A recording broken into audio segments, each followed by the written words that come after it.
picture this, a potential client of mine 3 months ago almost joined my mentorship, ended up not joining for some reason. Don't know, don't care. The other week I followed up with him saying, hey bro, how's everything going? Did you manage to get into that league you were telling me about? Did you manage to improve, achieve your goals? Because it's been 3 months, right? It's been a long time. And he's like, no, I actually got injured 2 months ago and I've been playing through it ever since. It's kind of bad. I'm like, oh, sorry to hear that, bro. Like, is it a serious injury? Are you playing through it? He's like, no, it's a very minor injury, but like, I just feel it a lot after the games on the weekends and it affects me. I'm like, that's interesting, bro. It doesn't sound like a minor injury. Like, have you tried anything to heal it? Or what are you doing at the moment? He goes, yeah, I tape around the ankle before matches so it doesn't hurt as much. And then after the game it hurt, so I just put some ice. And I'm like, you've been doing this for 2 months? He's like, yeah. Cool. So, like, are you also not seeing the correlation? You've been doing this for 2 months and nothing's changed? You still have this minor injury? It's not a minor injury, first of all. And why isn't it going away? Like, when do you think it's going to disappear? And he's like, well, we're actually approaching winter break in like a week, so I'm going to be able to rest my ankle a bit more. And yeah, by then it'll go away. I'm like, bro, do you really think time is going to heal your injuries? Do you think it's resting that what's going to actually heal your injury? Or is it doing things that actually make the injury go away quicker? Or is it just purely time? Well, you've been taping it. You've been icing it for this whole time. That's literally why it hasn't healed. You're literally delaying your own healing procedure. And now you're talking to me about time. Of course, you're going to have to wait longer because you're delaying your own injury. It's like, well, what do you mean? Like, what do you mean? What do I mean? Like, you're literally making your injury worse. No wonder why it's taking you this long. It should not be lasting this long. You shouldn't even get injured in the first place. I don't even know how you got this injury. You're literally young. This is not normal. Injuries aren't normal, let alone at your age. At that specific location, that severity, that sets you out for 2 months. It doesn't make sense. What have you been, like, what else have you been doing besides taping and icing to actively recover this? He's like, well, I saw a physio a few times. He gave me some exercises and I've been following them since. I'm like, okay, how long? Like, oh, another month. I'm like, okay, cool. Sounds cool. That makes sense. And look, I don't know if you know this about me or not, but I did study physiotherapy. You know, I did 2 years there. I paused it like recently because I went to go ahead and pursue my professional career here in Spain. So I had to pause it, but I do know what it's like to be a physio and the procedures behind everything. So is it cool if I offer a perspective on that? And he's like, yeah, of course, go for it. And I tell him, like, have you ever heard of the flourishing garden theory? Or the saying, the flourishing garden theory? And he's like, no, what's that? Enlighten me. I'm like, okay. So a garden doesn't flourish by planting more flowers endlessly, but rather when you pull out the weeds. That's when it truly flourishes.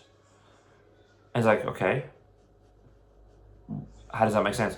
I'm like, your situation isn't any worse. This is the exact same thing when it comes to your ankle and your specific injury. To heal your injury, it's not necessarily about doing more things. More taping, more icing, more physio exercises, more this, more that. It's simply about removing the things that consistently make it worse without you even realizing. The weeds, the roots that you can't see because it's under the ground.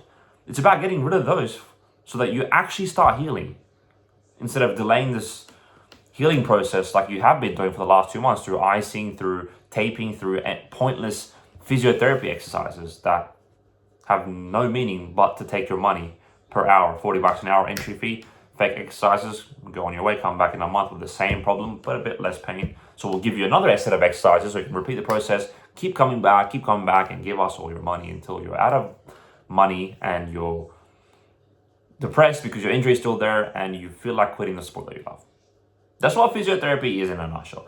But anyway, going back to my point.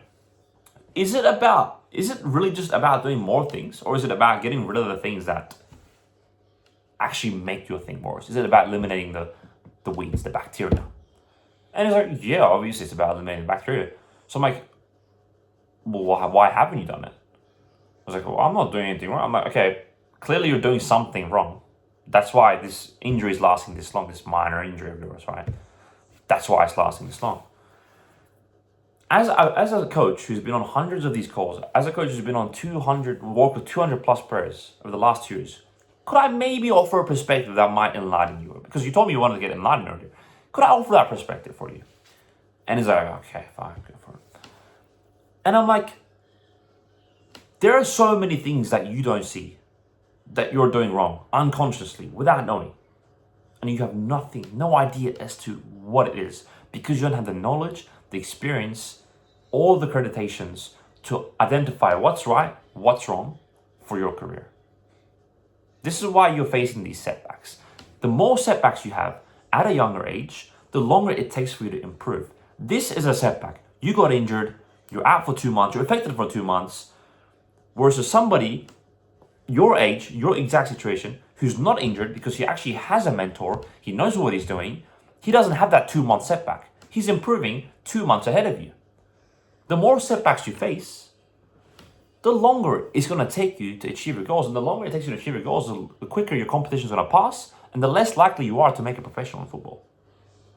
And not only that, having these setbacks at a young age, this amount of injuries, do you seriously think that by suffering this amount of injuries this consistently at this young age, do you not think that's going to carry over to you, your footballing career, when you're 30s, when you're having to retire the game that you love at 32? Meanwhile, players like myself are able to play till they're 40, like Cristiano Ronaldo, because we haven't been injured. We take good care of our body at a young age because we know what it's like to live healthy and train like an actual athlete instead of doing some pointless physio exercise to heal some unnecessary injury that we shouldn't have gotten in the first place. Right? Do you genuinely believe that this is what you're experiencing now is not going to have an impact in your career? Why do you think some players play at the high level for longer than others?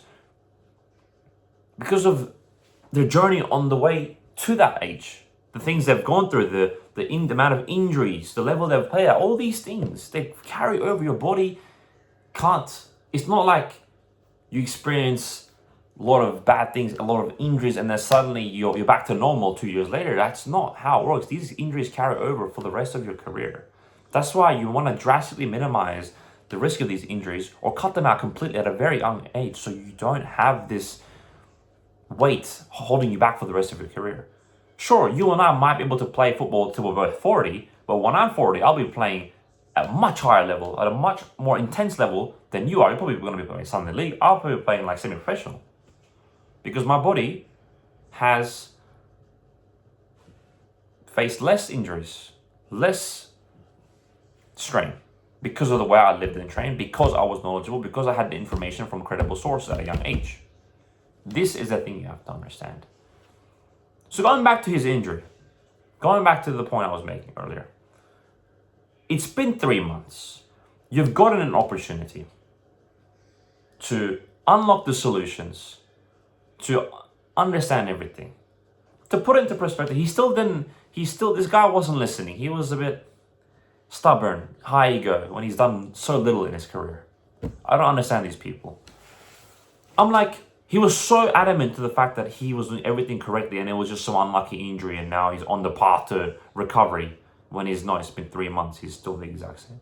Anyway, I asked him, okay, bro, calm down. Let me just give you an example. There are so many things. Diet, nutrition, sleep, training. Pick one. Recovery. Cool. Recovery. Okay, cool. Let's talk about sleep. Okay, what time do you go to sleep every day? He's like, well, depends. I'm like, depends? What do you mean depends? It's like, depends what time I have to wake up the next day. Some days I have school, some days I have a game. I'm like, hold on right there. I thought you had everything covered. I thought you knew everything. What's going on? You sleeping different times and wake up different times every day? It's like, yeah, what's wrong with that? I'm like, this is exactly why you're not recovering. What do you mean you're sleeping at the wrong time, different times each day? That's not how your body should function. You should be sleeping literally at the same time or around the same time every single day at night and wake up in the same time in the morning, around the same time.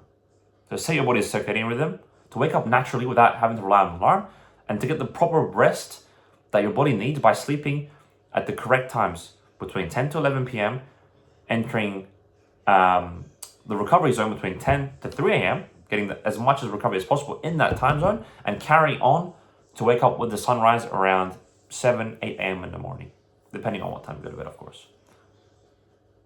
So you're telling me I just picked you picked out some random one of the four pillars, and I picked out some random topic out of the hundreds of different things that I just picked out some one specific topic, and you were doing it wrong this entire time, and I just pointed out the first thing that we talked about.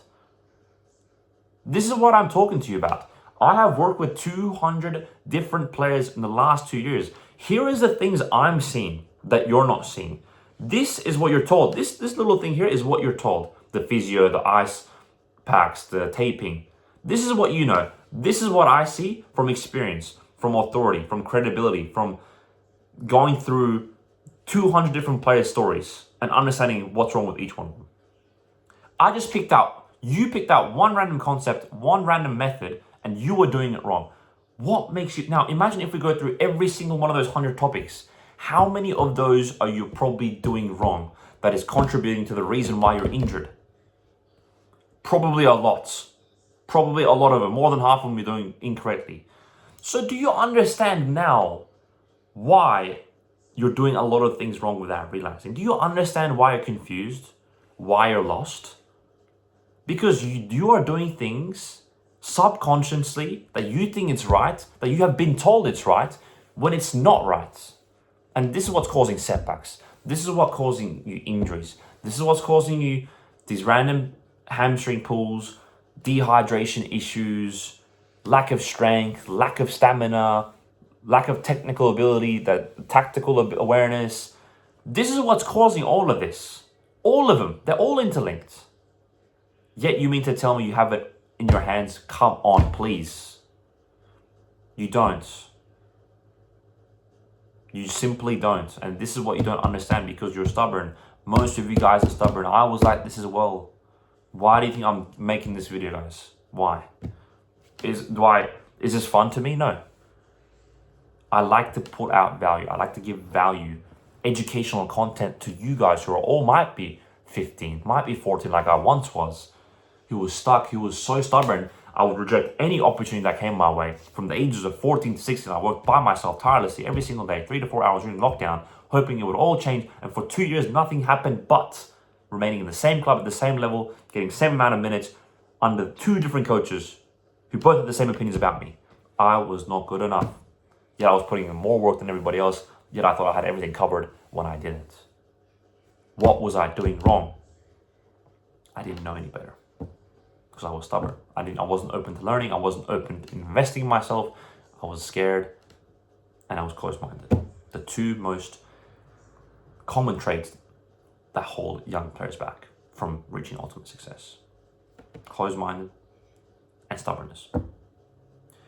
Only at 16, I finally clocked. I wasn't that stupid. It wasn't going to take me that many years, but I wasted 2 years of my life to finally come to the realization that I need somebody's help. This is not going to work. I need a professional's help.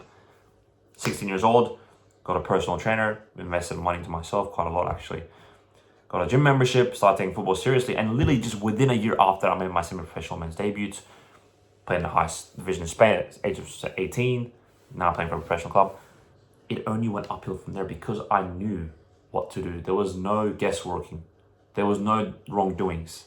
It was only proven strategies that was supposed to take my game from where I was to where I wanted to be in 2 years, and it worked exactly like that.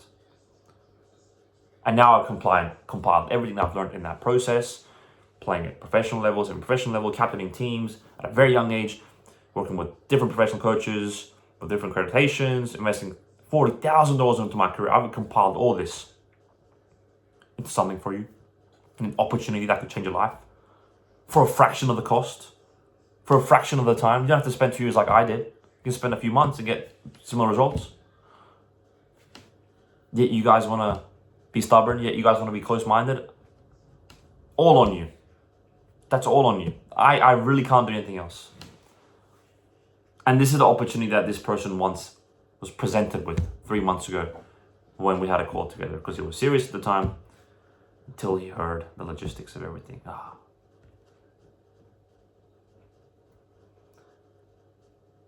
I guess it's faith. Faith. It's just meant to happen.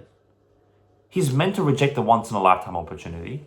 He's meant to suffer the consequences, getting injured, not achieving his goals. so that he can finally once come to the realization that he made a mistake 2 years ago and finally start working with a coach when he's 16, 17 years old. But then it might be too late. But at least he'll start working with a coach, and then he'll realize that he needed a coach this entire time, and he'll live in regret saying to himself that he should have started earlier when he was 13, 14.